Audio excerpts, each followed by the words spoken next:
Folks, something is indeed wrong in America, and many sense that changes in this nation's lifestyle are occurring. Most of us know full well that these changes are taking place. The newspapers are saturated with articles reporting the activities of those increased governmental spending for a variety of unconstitutional purposes. Organizations supporting a globalism concept urge the world to adopt a one-world government. Psychologists preaching the destruction of the family unit and recommending that the society rear the nation's children. Governments closing private schools, and nations forming regional governments under which national borders are scheduled to disappear. And still the sheeple think that all of this is happening by accident. And any concept that it is being brought about by a carefully orchestrated plan is the product of crazy conspiratorialists. Since these changes appear to be part of the new philosophy known as the New World Order, anyone desiring to know the future has to become familiar with this new phrase and what it portends for the world of tomorrow, and you will quickly see that it is the result of a well-thought-out, well-conceived, and well-orchestrated plan. Indeed, it is called the Great Work. As an indication that major changes are coming in tomorrow's world, one of the current trends mentioned is the call for a one-world government. And one of those supporting this leap forward is Norman Cousins, president of the World Federalist Society, and he's on record as saying this, quote, "World government is coming. In fact, it is inevitable. No arguments for it or against it can change that fact," unquote. And I say that is a lie. 240 million Americans standing up in concert with each other, holding a rifle in their hands, can stop it instantly in its tracks. And that's the truth of why we were given the second article in amendment to the Constitution. It has nothing to do with hunting or preserving your private property. It has to do with preserving our freedom. The goal of a one-world government, folks, is not a new thought. One of the earliest formal organizations that supported the concept of that goal was the Illuminati, founded on May 1st, 1776 by Adam Weishaupt, a Jesuit priest, a professor at Ingolstadt University, a Jesuit university, a teacher of canon law. Professor Weishaupt was quoted as saying this, quote, "It is necessary to establish a universal regime and empire over the whole world," unquote. Now let me tell you the truth about the Illuminati. Adam Weishaupt did not establish the Illuminati, nor did the Illuminati die with Adam Weishaupt. Make sure you understand that. A more modern organization that supports the coming changes is the Masonic order, called simply the Freemasons, or for short, the Masons. Has nothing to do with bricklayers, folks. The term originally comes from the French, Freemason, which literally means the sons of light. This worldwide fraternity has members in America, as will be discussed, and they too support a call for a one-world government.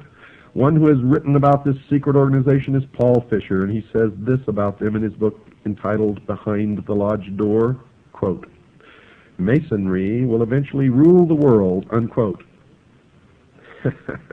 Benevolent fraternal organization.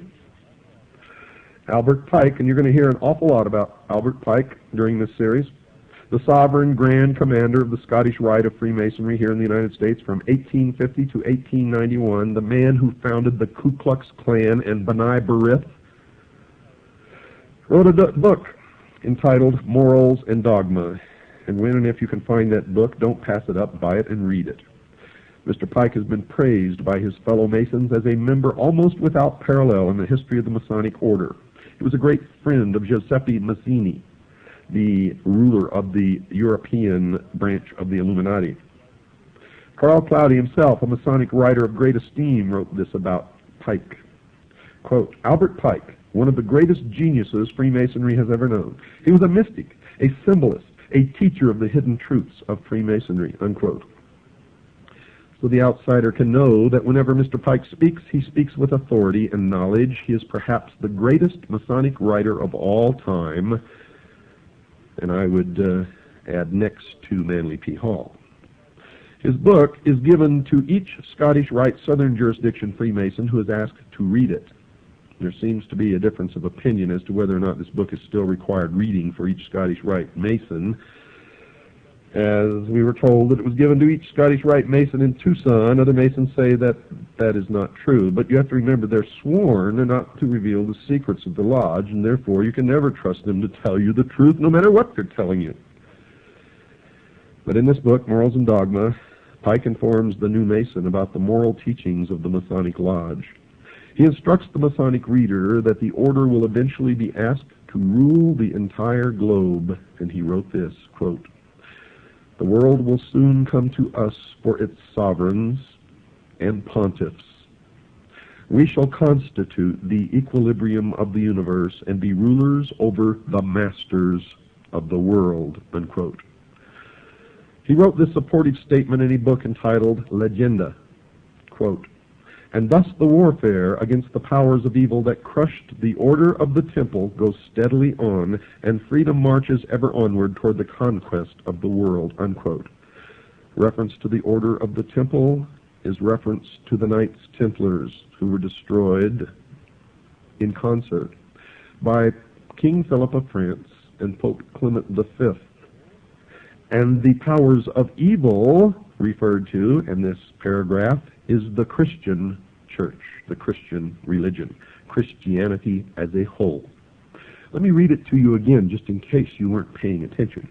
Quote, "And thus the warfare against the powers of evil that crushed the order of the temple goes steadily on, and freedom marches ever onward toward the conquest of the world," unquote.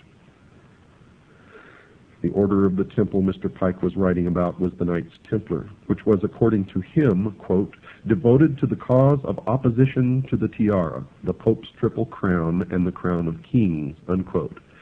Well, then is it any wonder that the King of France and the Pope crushed the Templars in France? For that is the only place that they were truly crushed. Mr. Pike said that the Catholic Church was a power of evil because it had crushed the Templars, even though he admitted that they were devoted to opposition to the Church and its leader, the Pope. But the major point of that quote is that these forces of opposition, presumably meaning the Masons, are marching onward toward the conquest of the world. Mr. Pike repeated his devotion to the conquest of the world with this comment at the end of his book entitled Morals and Dogma, quote, "Such, my brother, is the true word of a Master Mason, such the true royal secret which makes possible, and shall at length make real, the holy empire of true Masonic brotherhood," unquote. Now, all of you Master Masons out there who've been writing me letters, don't write to me anymore. You are my enemies, and if I can, I will destroy you. Don't write to me and profess your innocence, for your own have proclaimed your guilt. And if you are truly innocent, then you're just a foolish dupe, and you better get out while you can. The major worldwide movement that champions a one-world government, folks, under a religious leader is a new phenomenon occurring worldwide called the New Age movement, a creation of Freemasonry. The newspaper put out by the Scottish Rite of Freemasonry is called The New Age. Tex Mars, a researcher into this new religion, has written 2 books on the subject. Both of these books are excellent primers for those who wish to know more about the beliefs of this religion. The 2 books are entitled Dark Secrets of the New Age and Mystery Mark of the New Age, and he has written, quote, "The New Age movement has undeniably taken on the definite form of a religion, of course, because it is Mystery Babylon." He goes on to say, "complete with an agreed-upon body of doctrine, printed scripture, a pattern of worship and ritual, a functioning group of ministers and lay leaders," unquote. Another writer who has written 2 books on the New Age religion is Constance Cumby. Her 2 books are called The Hidden Dangers of the Rainbow and A Planned Deception. She has written this, quote, "The New Age movement is a religion, complete with its own Bibles, prayers, and mantras. Vatican City, Jerusalem equivalents, priests and gurus, born-again experiences, they call it rebirthing, spiritual laws and commandments, psychics and prophets, and nearly every other indicia of a religion, unquote. The new religion has a series of leaders. One is a woman.